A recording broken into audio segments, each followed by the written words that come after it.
열왕기하 18장 13절에서 25절입니다. 다 같이 함께 읽겠습니다. 히스기야 왕 제14년에 아수르의 왕 사네립이 올라와서 유다 모든 견고한 성읍들을 쳐서 점령하매 유다의 왕 히스기야가 라기스로 사람을 보내어 아수르 왕에게 이르되 내가 범죄하였나이다. 나를 떠나 돌아가소서.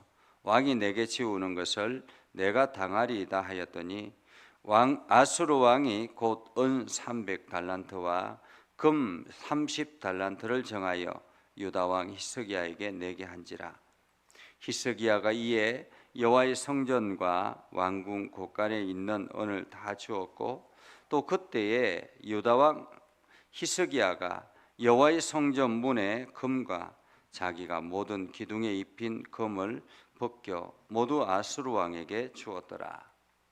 아수르 왕이 다르단과 랍사리스와 랍사게로 하여금 대군을 거느리고 라기스에서부터 예루살렘으로 가서 히스기야 왕을 치게 하며 그들이 예루살렘으로 올라가니라. 그들이 올라와 가서 윗모 수도 곁 곧 세탁자의 밭에 있는 큰 길에 이르러 서니라. 그들이 왕을 부르매 hil기야 아들로서 왕궁의 책임자인 엘리야킴과 서기관 셈나와 아삽의 아들 사관 요아가 그에게 나가니 랍사게가 그들에게 이르되 너희는 히스기야에게 말하라. 대왕 아수르 왕의 말씀이 네가 의뢰하는 이 의뢰가 무엇이냐? 네가 싸울 만한 계교와 용력이 있다고 한다마는 이는 입에 붙인 말뿐이라. 내가 이제 누구를 의뢰하고 나를 반역하였느냐? 이제 내가 너를 위하여 저 상한 갈대 지팡이 애굽을 의뢰하도다. 사람이 그것을 의지하면 그의 손에 찔려 들어갈지라. 애굽의 왕 바로는 그에게 의뢰하는 모든 자에게 이와 같으리라. 너희가 내게 이르기를 우리는 우리 하나님 여호와를 의뢰하노라 하리라마는 히스기야가 그들의 산당들과 제단을 제거하고 유다와 예루살렘 사람에게 명령하기를 예루살렘이 제단 앞에서만 예배하라 하지 아니하였느냐 하셨나니 청하건대 이제 너는 내 주 아수르 왕과 내기하라. 네가 만일 말을 탈 사람을 낼 수 있다면 나는 네게 말 2,000마리를 주리라. 네가 어찌 내 주의 신하 중 지극히 작은 지휘관 한 사람인들 물리치며 애굽을 의뢰하고 그 병거와 기병을 얻을 듯하냐? 내가 어찌 여호와의 뜻이 아니고야 이제 이곳을 멸하러 올라왔겠느냐? 여호와께서 전에 내게 이르시기를 이 땅으로 올라와서 쳐서 멸하라 하셨느니라 하는지라. 아멘. 오늘도 하나님의 은혜가 여러분의 삶에 가득하기를 바랍니다. 여러분들의 삶 가운데서 하나님의 은혜와 복이 넘쳐나기를 주님의 이름으로 축복합니다. 우리가 지금 이스라엘의 역사를 계속 봅니다. 북왕국과 남왕국의 그 역사를 봅니다. 북왕국은 이제 호세아를 기점으로 해서 멸망을 하게 되죠. 북왕국 호세아 왕이 3년쯤 되었을 때 히스기야가 왕위에 올라섭니다. 히스기야가 왕위에 올라섰을 때가 북왕국 호세아가 3년 되었을 때라고 했으니까 이 히스기야가 북왕국의 멸망의 과정을 고스란히 지켜보았다라고 말할 수 있겠습니다. 어쩌면 북왕국이 그렇게 처참하게 무너지게 된 것, 그럼 남유다는 두 집합밖에 남지 않았음에도 불구하고 남유다가 살아남을 길이 무엇인가 하는 것을 고민하지 않았겠습니까?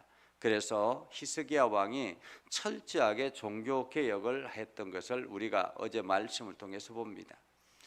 이 히스기야 왕이 종교개혁을 일으키는데 하나님 보시기에 참으로 정직했다라고 이야기합니다. 그것은 어쩌면은 오래된 산당을 제거하고 그리고 심지어는 모세의 그 지팡이까지 완전히 깨뜨려 버리는 그러한 엄청난 종교 개혁을 일으키게 됐지요. 그 종교 개혁이 성공을 한 듯합니다. 그래서 오늘 14년에라고 말합니다. 히스기야 왕 제14년에. 그러니까 많은 시간이 흘렀다라고 말할 수 있겠죠. 북왕국이 멸망을 하고 히스기야가 종교 개혁을 일으켜서 이제 제법 안정된 나라가 되었고, 그리고 하나님께서 어제 말씀을 통해서 보는 것처럼 히스기야가 행하는 모든 일들의 형통의 복을 누렸다라고 말합니다. 그러니까 하나님의 마음에 합한 사람이 되자 하나님께서 그의 길을 형통하게 여셨다라고 말할 수 있겠죠. 자, 그렇게 형통의 삶을 누리고 있을 그때에 이 히스기야 왕에게 위기가 찾아왔습니다. 우리가 늘상 그런 것 같습니다. 아무리 열심히 신앙생활하고 정말로 정직하게 하나님을 의지하고 나아간다 할지라도 우리에게 찾아오는 위기는 늘 있습니다. 믿음의 성도들에게 아무리 신앙이 좋다 할지라도 위기는 찾아온다라는 거예요. 이 땅에 사는 동안에 위기가 없는 사람이 없습니다. 그 위기를 우리가 어떻게 대처하는가가 문제죠. 오늘 히스기야 왕은 어땠을까? 우리가 욥기서를 봅니다. 욥기서를 보면 욥이 하나님 앞에 정말로 정직하고 하나님이 사탄 앞에 자랑할 정도로 그렇게 욥이 정직한 사람이었습니다. 그때 사탄이 하나님 앞에 협상을 하죠. 저 욥이 하나님께서 날마다 형통하게 하니까 저렇게 하나님을 의지하지 않습니까?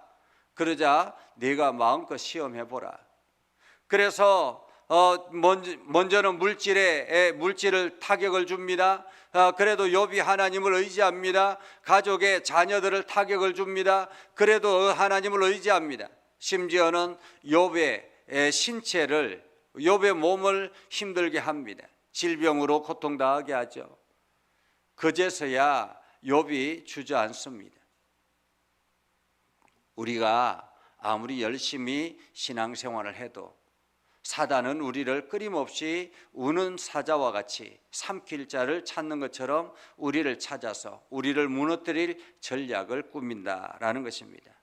오늘 히스기야 왕 앞에 지금 엄청난 위기가 찾아온 것입니다.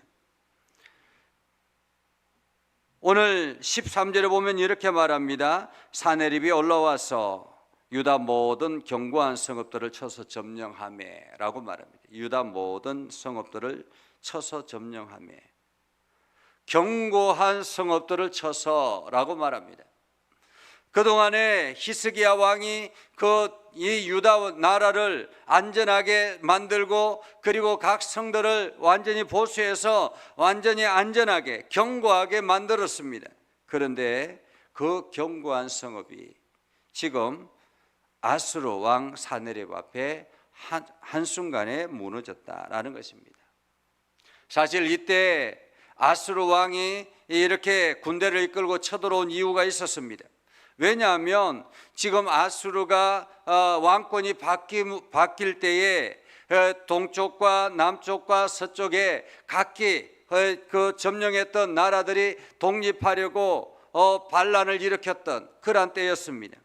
동쪽에는 엘람과 바벨론이 함께 연합해서 반란을 일으키고 서쪽에서는 두로와 페니키아가 연합해서 반란을 일으키고 남쪽에서는 블레셋과 여러 도시들이 반란을 일으키고 그때에 히스기야도 가세해서 그동안에 아수르 왕에게 조공을 바치던 것을 과감하게 끊어버리고 정책을 애굽으로 돌렸다라는 것입니다.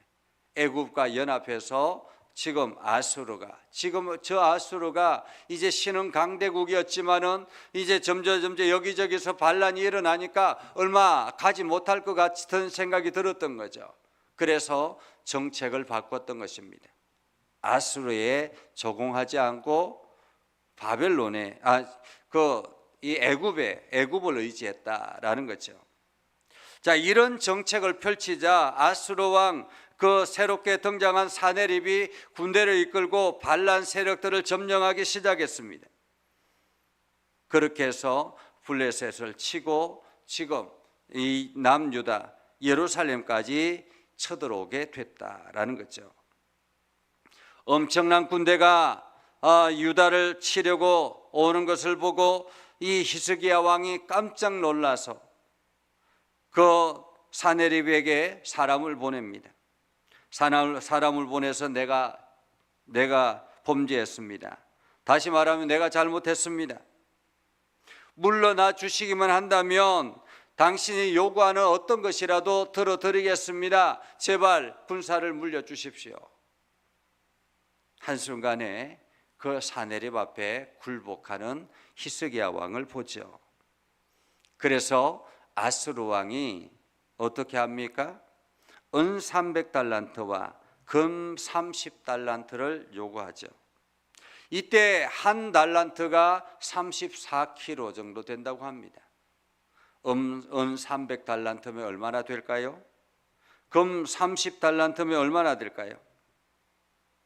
상상만 해도 엄청난 금액인 것입니다. 이스라엘의 남유다의 그만한 금과 은이 있을리 만무하죠. 그래서 히스기야 왕이 어떻게 합니까? 급하게 왕궁의 곡간을 헐기 시작합니다. 곡간을 다 끌어내서 모으고, 심지어는 여호와의 성전에 있는 각종 금그릇, 은그릇을 다 끌어 모읍니다. 그것도 모자라는 거예요. 그것도 모자라서 성전의 문, 그리고 온통 이렇게 금색을 칠했던, 금으로 입혔던 그 모든 것을 다 긁어내기 시작합니다. 얼마나 비참할까요? 성전을 박박 긁어서 금을 벗겨내서 그 모든 것을 똘똘 말아서 아수르 왕에게 제공을 합니다. 자, 돈으로 해결을 하려고 하죠. 여러분, 해결이 되었을까요? 그렇지 않습니다. 오히려 아수르 왕이 다르단과 랍사리스와 랍사게로 하여금 대군을 이끌고 라기스에서부터 예루살렘까지 쳐들어가게 하죠. 우리가 어떤 일이든지 돈으로 해결하려고 하는 그런 경향들이 많이 있습니다. 어떤 문제가 일어날 때마다 그 문제를 돈으로 해결하려고 하는 그러한 경향이 있습니다. 좋은 게 좋은 것이라고 서로가 타협해서 합리적으로 해결하려고 합니다. 그런데 그것이 오히려 올가미가 되어서 더 큰 어려움을 만들게 한다라는 것입니다. 오늘 그 군대를 이끌고 쳐들어온 장군들이 이제 예루살렘의 코앞에 딱 도달했습니다. 그리고는 그 장군 중에 랍사게가 사람들에게 이야기합니다. 히스기야 왕 나오라고. 히스기야 왕 나오라고. 그러자 히스기야 왕이 자기도 사람들을, 신하들을 보냈죠. 왕궁의 책임자인 엘리야김, 그리고 서기관 셈나, 아삽의 아들 사관 요아, 이렇게 3명을 보냅니다. 자, 그러자 랍사게가 큰 소리로 히스기야 왕에게 전달하라고. 그러면서 내가 의뢰하는 이 의뢰가 무엇이냐, 다시 말하면 내가 무엇을 믿고 이렇게 당당하느냐라는 것입니다. 무엇을 믿고 우리에게 칼을 들이댔느냐라는 말이죠. 우리에게 반란을 일으켰느냐, 무엇을 믿고 이렇게 했느냐라는 말입니다. 그러면서 내가 전략도 있고 군사력도 있다고 하지만은 다 빈말뿐이다. 도대체 누굴 믿고 반역한 것이냐라고 묻습니다. 그러면서 이야기하죠. 야, 너희 저 상한 갈대 같은 이집트, 애굽을 믿고 있나 본데, 사람이 그것을 의지하면 그 의지한 그 사람이 오히려 너희를 찌를 것이라고. 애굽은 바로 너를 찌르는 손가락이라고 그렇게 이야기합니다. 그리고 또다시 조롱하기 시작합니다. 네가 의지하는 그 애굽 아무것도 아니다라고 이야기를 하고, 그러면서 또 하는 이야기가, 내가 하나님을 믿고 의지한다고 하지만 그래서 예루살렘의 각종 산당을 제거하고 제단을 모두 없애버리고 이 예루살렘 성전에서만 예배해야 된다라고 이야기하지만 무슨 소용이 있느냐라는 거죠.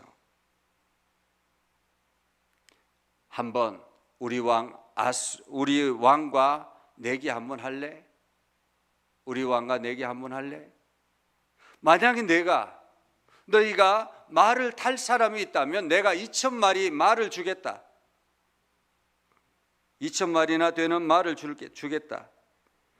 네가 만약에 전차나 말들을 애굽에서 가져올 수만 있다면, 그래서 우리와 전쟁한다면 네가 우리 사람들 중에서 가장 작은 이 지휘관 한 사람하고 싸워서 이길 수 있겠느냐라는 것입니다.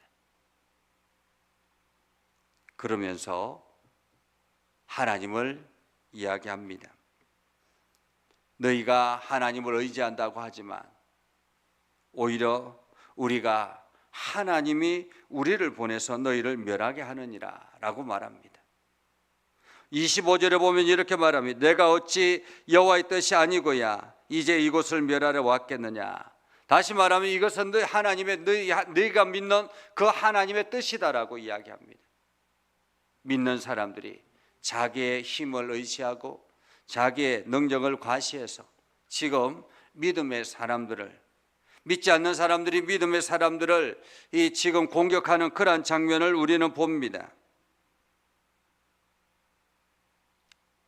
우리가 하나님이 보내서 왔다. 너희가 믿는 그 하나님이 보내서 왔다라는 거죠. 참으로 어처구니 없는 상황을 지금 히스기야는 맞고 있습니다. 어떻게 해야 될까? 참으로 고민입니다. 여러분 같으면 어떻게 해야 될까요? 여러분 같으면 이런 상황을 만나면 어떻게 해야 될까? 1차적으로는 가장 먼저는 이 위기가 찾아왔을 때 먼저 하나님 앞에 엎드리는 것이 필요했습니다. 히스기야 왕이 그렇게 철저하게 하나님을 의지했고 하나님이 칭찬했던 그러한 신앙이었는데 위기가 찾아오자 교회에 나와서 엎드려 기도하지 아니하고 오히려 인간적인 방법을 동원해서 그것을 하려고 하니 오히려 더 큰 어려움이 찾아온 것입니다. 지금 히스기야의 그 선택이 하나님을 조롱하는 그러한 상황까지 왔다라는 것입니다. 우리는 위기가 찾아오면 하나님 앞에 먼저 나와야 합니다. 그리고 하나님 앞에 기도해야 합니다. 하나님, 나를 붙잡아 주십시오. 이 위기 속에서 어떻게 극복해야 될지 하나님 지혜를 주십시오. 하나님의 능력을 주십시오. 우리가 날마다 하나님을 붙들고 하나님의 지혜를 구해야 할 것입니다. 세상적인 능력이 아니라 하나님을 의지하며 나아가 그 위기를 돌파할 수 있는 능력은 하나님께로부터 나온다라는 것을 우리가 인식하고 하나님 앞에 엎드려 나아가는 것이 필요합니다. 오늘 히스기야가 그것을 하지 않았기 때문에 오히려 더 큰 어려움을 당했고 거기에다가 하나님을 조롱하는 소리까지 듣게 되었다라는 것입니다. 이제 오늘 저녁에 히스기야가 어떤 결단을 하게 될지 우리가 오늘 저녁에 말씀을 통해서 새롭게 도전받는 저와 여러분이 되기를 주님의 이름으로 축복합니다. 기도하겠습니다. 거룩하신 아버지 하나님, 오늘도 우리 가운데 함께 하시고 하나님의 은혜를 더해 주셔서 우리가 믿음 안에 굳건하게 서게 하시고 하나님의 영광을 나타내게 해주심을 감사합니다. 아버지 하나님, 우리가 날마다 주의 영광 드러내게 하시고 우리가 날마다 하나님의 이름을 온 땅에 증거하는 축복의 통로가 되게 하옵소서. 말씀으로 변화되는 우리가 되게 하시고 날마다 새롭게 일어나는 우리가 되게 하시고 어떤 상황이 주어진다 할지라도 어떤 위기가 찾아온다 할지라도 우리가 하나님을 의지함으로 그 모든 상황을 이겨내게 하여 주시옵소서. 하나님, 오늘도 우리와 동행하셔서 평안의 평안을 허락하여 주옵소서. 예수님의 이름으로 기도드리옵나이다. 아멘. 이제는 우리 구주 예수 그리스도의 은혜와 하나님 아버지 극진하신 사랑과 성령님의 감화 감동 역사 위로 교통하시며 은혜가 주의 말씀 안에 있는 믿음의 백성들 위해 하는 모든 일들 위해 영원토록 함께 하옵시기를 간절히 축원하옵나이다. 아멘.